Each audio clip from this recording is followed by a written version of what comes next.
Hello, this is Jackrabbit Journal talking South Dakota State University football. But before we get to that this week, Hank, congratulations to the SDSU women's soccer team. You said you remember when this program just started at South Dakota State. Is that Sure right? do. My freshman year, fall of 2001, was the first year Coach Wiedemeyer and the gals were up there trying to get things going. It has been a long run for them, but some good success. And obviously what we're about to talk about here is very exciting for the girls and for the program. The Jacks win the Summit League Tournament Championship.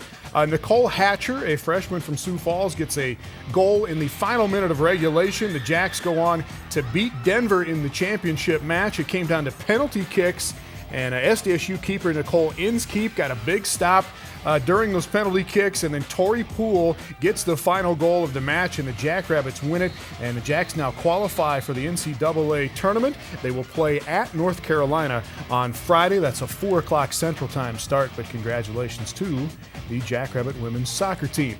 All right, now to American football. South Dakota State with a win at Indiana State, and Indiana State hasn't been that great in the past couple of years, but they beat Ball State, an FCS team this year. They beat Northern Iowa. They should have beaten Illinois State, lost on a last-second field goal there. This was a good win for the Jackrabbits. Oh, absolutely. A good road win against a good football team, a team that had been putting up some pretty impressive numbers on the offensive side of the ball. Their quarterback, everybody knew he was their guy coming into this game.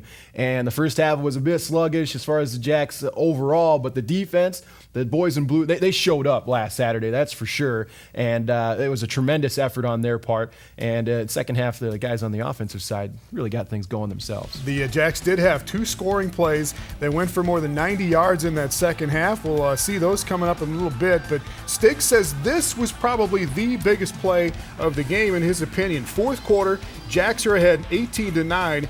Buck Logan flying toward the pylon in the corner, knocked out of bounds by Melvin Tavares at the 2-yard line, prevents the touchdown. And then 2 plays later, Logan over the top, Jesse Bobbitt in there somewhere for the Jackrabbits, knocks it loose. He recovers the fumble as well, and instead of it being a 2-point Jacks lead, turns into a 25-9 Jackrabbit lead when Zach Zenner breaks off a 94-yard touchdown run a couple of plays later. But was that a big sequence in your mind in the ballgame? Oh yeah, it's a tremendous sequence. It was really, it would have changed it did change the scope of the ball game and just how things were going at that particular moment.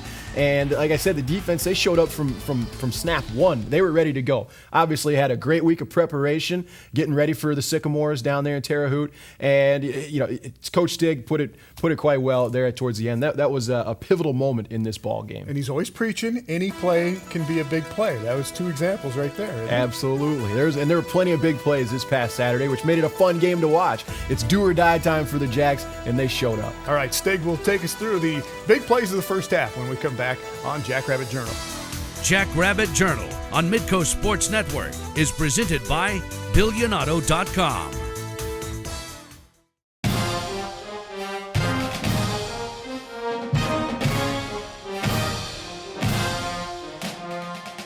Welcome back to Jack Journal. And Hank, you would think that at the level that the Jacks are at college football, you would be up and ready to play for every game. But that's not always the case. The Jacks were there this week. But why is emotion such a big deal? Do you have to get jacked up and be emotional to play a good football game? I think you absolutely do. This is an emotional sport. And, week in and week out, all the work that you put in, year in and year out, to not feel something in there, to not get to a certain level, you'd have to have your head checked. But, right now with where the Jacks are at in this season, their backs are against the wall. I didn't have an opportunity to play 4 postseason play when I was a Jackrabbit. First couple of years, Division I, ineligible. But there's no doubt about it. These guys, you're taking it up another notch when this is a situation. All right, yeah, and they did bring it this week at Indiana State. Stig was in full force all week, though, preaching get fired up, but stay in the moment, the old one play at a time thing, and it worked out well.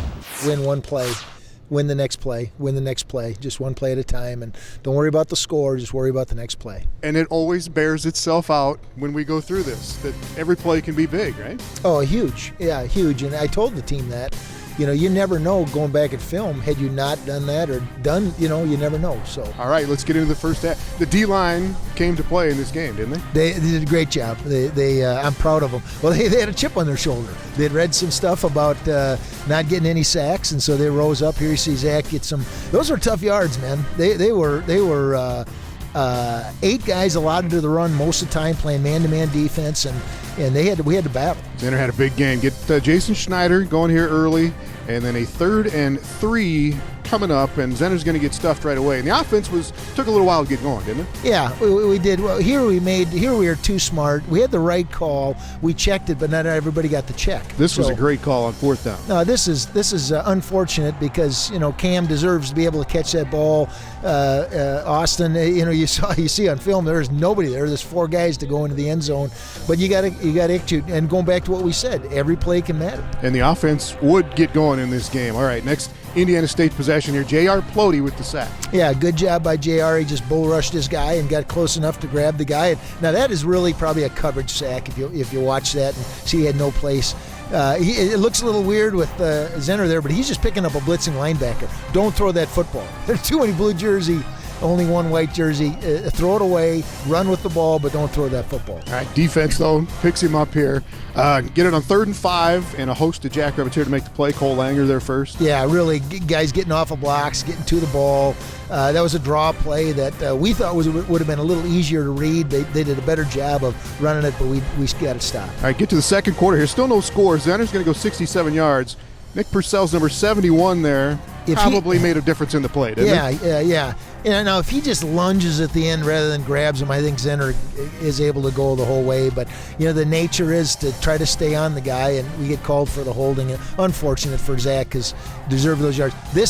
Ethan's got to catch that ball, and he's got to get that punt off. And we talked about this sequence here. He's right trying to kick it.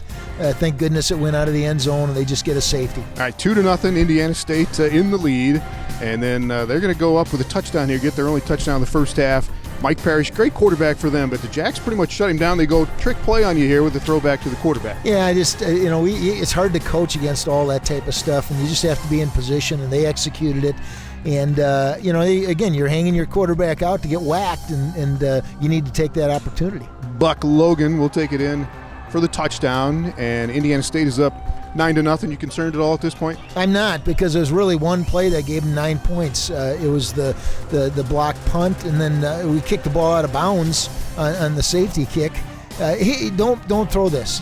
Jake Wieneke has a way of making you look good because he catches so many of those, but they're a good defense. Don't leave nothing to chance, and don't throw that ball up there. All right, again, got 2 interceptions so far. You got the block punt for the safety. Things not going well, but get a drive going here. Sumner to Trevor Wesley makes a great catch. Huge play by Trevor. Trevor's a really good football player, and he's made some really good plays for us this year especially.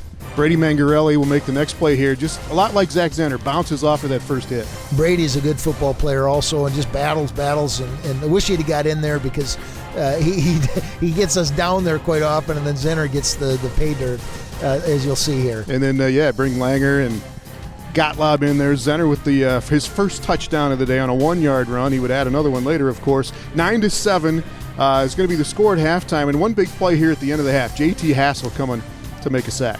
Well, yeah, this got a chance to impact the game. Number one, you whack their quarterback like that, he'll be looking for that stuff. We're going to get the ball here with 2 seconds left to be able to try to get the ball in the end zone. So opportunities. And it was a great hit. It really was. It was a good, clean hit by Hassel, wasn't it? Oh, yeah, without a doubt. I mean, anytime you have a quarterback blind side like that, you're going to unload on him, and he did. All right. And a lot of mistakes in the first half. Second half would get much better, wouldn't it? You were concerns at the half for you? I wasn't, because number one, we were playing really good defense, and when you play really good defense, you go into the locker room with confidence, and our guys knew why the score was what it was, and they came out with confidence. All right, Hank, down 9-7 at halftime, but the Jacks had twice as many total yards as Indiana State in the first half. The defense was really playing well. They were playing phenomenal football, and that's what struck me right away. Obviously, the offense, they were struggling a little bit to get in a rhythm. It just wasn't there. But defensively, these guys were ready to go. There was a sense of urgency there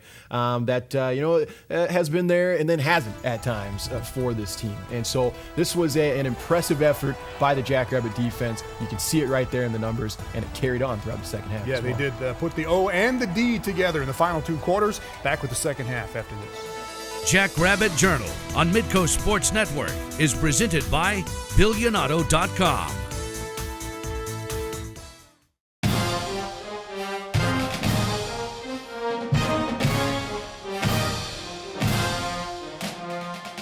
Jackrabbits trail Indiana State 9-7 at halftime. The Jacks have been behind in 5 of their 6 conference games so far. Make of that what you will. But Stig was not concerned in this one. The defense was playing very well, and Jake Wieneke was about to go off again. We believed he'd be a good receiver. After he got here, we recognized that he was really special, and he's more special early than we thought he would be. All right, and we talk about him because we get right into the second half here. And after some punts going back and forth, great play by Winnecke, good throw by Sumner, and it goes 91 yards for a touchdown. Yeah, again, you watch him run, but again, they had so many guys allotted to the run. You know, there was nobody in the middle of the field. It was he in the corner, but this is kind of, it's really special. Jake is and he didn't get riled up. He just says this is part of the deal, and you can see he's still somewhat injured. And but big play, huge play in the game. Doing that on a bad wheel. That's his 10th touchdown catch of the year. Puts the Jacks ahead, and they would stay ahead for good 2-point conversion. Again, with the big boys in the backfield, Jacks take a 15-9 lead early in the second half. And then some more defense. Cole Langer showing a little bit of speed burst here. Well, we had a zone blitz there, and they were booting away from it, but Cole did his job. And again, do your job, good things happen, and he forces the incomplete pass. Nick Mears. Really, he's playing such great football right now. I mean, that's coming from the safety position. That's a 1-yard gain. That's tremendous. Mears had 9 tackles. TJ Lally leads the Jacks again with 10. Turn it around here in the fourth quarter, and Zenner, as you said, he lunges ahead for a couple yards here, and it makes a difference on the field goal coming up. It does. As you watch this thing go over the goalpost, we needed everything we could get. Justin did. But what a great kicker Justin Siravatka is and has become, and great leader and confidence, and we're playing some good football. 46-yarder there makes it 18-9. Jacks, this was in there just because this was a really nice catch. Oh, you have to, yeah, that is a highlight. I mean, now, Trey Carr, if he goes up for the ball rather than stands there flat-footed, he can battle, but you can give that guy credit. That's a special play. This is tough defense right here. You can see Jerian Butler coming from the corner position. He was assigned that gap. Great effort by Melvin. That is the play of the game right there. If you know the score right now, he keeps him out of the end zone, and the sequence that happens is really, really important in this football game. Jacks are leading 18-9 here, and they knock him out at the 2-yard line. And that leads to this. Jesse Bobbitt in that pile is going to recover the fumble. He not only recovers it, he forces it, recovers it, stumbles out. No replay in this game, so the officials had to talk it out. And you can see the excitement about our team, big. And then we get away from the goal line, and then this is vintage Zach Zenner. Great job of blocking. Andrew Mueller does a great job coming back on his linebacker. Zach in the open field is dangerous. 94 yards. That's how you do it. Run through the end zone. Hand the ball. You guys have a rule to hand the ball to the official, right? We tell our guys that. Sometimes there's so much excitement you forget to do that. But Zach, I think in all his touchdowns has found the official. And big play here. Again, the game's not over. It's still a 2-score game in reality, and Melvin makes the interception. We got to play clean here. We can call for a penalty, and then Melvin does smart. He's smart here. He gets down. Don't lose the football. Give us a chance. 3rd interception of the year for Tavares. Jacks are up 25-9 right now, and then right after that, Sumner to Winnecke again, 31 yards. Yeah, this is open because of we set it up. Really nice job by our offensive running the football and running slants, and that corner got caught, and an easy throw for Jake and Austin. Winnecke's got 11 touchdowns, 982 yards receiving already with 2 regular season games to go. Jacks will win it 32-17. I know you tried to play close to perfect. That was a great second half, wasn't it? It was a great second half, and it really wasn't that bad a first half. You know, Austin made a couple bad throws, and we had the blocked punt. But other than that, again, I'm a defensive coach, so if you're playing good defense, I feel good. All right, you hold them down. You guys get over 500 yards of offense, force 3 turnovers, no sacks allowed. Both lines seem to play very well in this game. They did. Our offensive line had a chip on their shoulder, too, because they'd given up some sacks, and Connor Underwood, their D-end, is a great player, and they rose up. No sacks for them, 2 sacks for us. Good defense, good line play, a bunch of rushing yards. Good game. 1-0, right? 1-0 every play, 1-0 this game.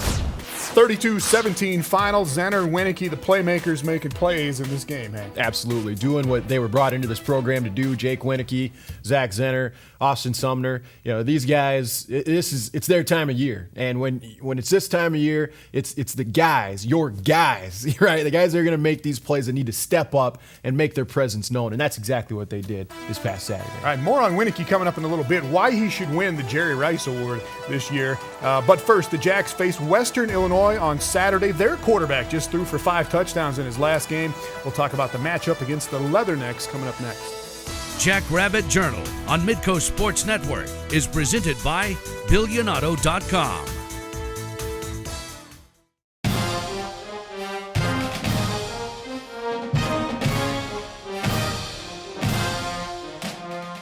All right, 2 games left in the regular season for the Jackrabbits. They host Western Illinois on Saturday. Western's been a little bit of a mystery. They're 2-4 in the conference, but played North Dakota State very well. Lost at home to Illinois State 37-34. Remember, Illinois State beat the Jacks 45-10.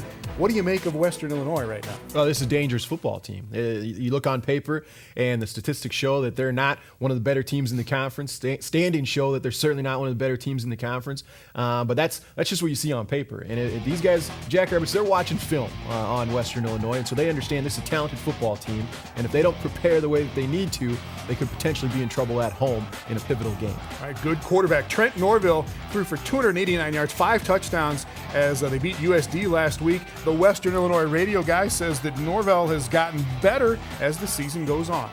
It's so different watching him now and this past weekend against South Dakota and back in August when they played Valparaiso, and then the following week Wisconsin, and earlier in the season he wasn't reading defenses as well, and he really has done a terrific job reading defenses, and that really starts before the snap, and head coach Bob Nielsen told me that is the biggest difference. Norville is a really good quarterback. More importantly, they play a really good defense, and they've been in games and had opportunities to win against good football teams and haven't gotten it done. So we need to bring our A game, and again, one play at a time. Well, the Jackrabbits have won 6 games in a row against Western Illinois, but this is going to be a test. And have we mentioned that the Jacks need to win these last 2 games to have a shot at the playoffs? Not even talking about it in Brookings right now, but they've got a shot. Right, a shot, and that's all you'd ask for as a football team is to have an opportunity at this point in the season. Ideally, you would have done a few more things earlier on to maybe have more of a secure opportunity to get into the playoffs. But, hey, it is what it is, so now do what you need to do to get there. There is still a chance. All right, up next, our rapid-fire interview with wide receiver Jake Wieneke. Jackrabbit Journal on Midco Sports Network is presented by BillionAuto.com.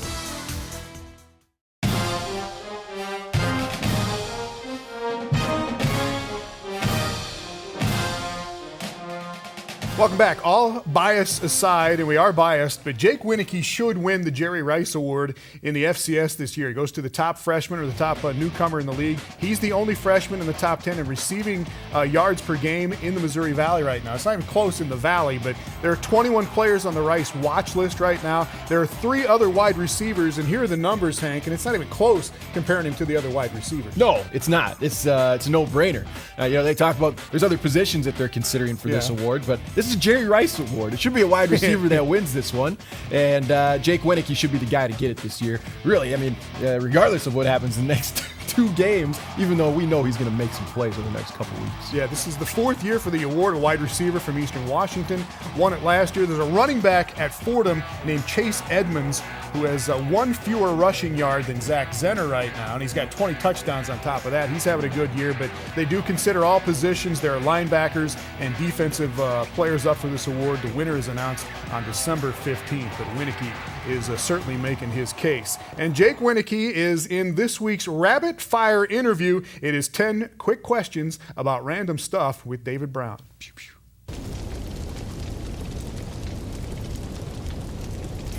How many ways has your last name been butchered? Has someone mispronounced it?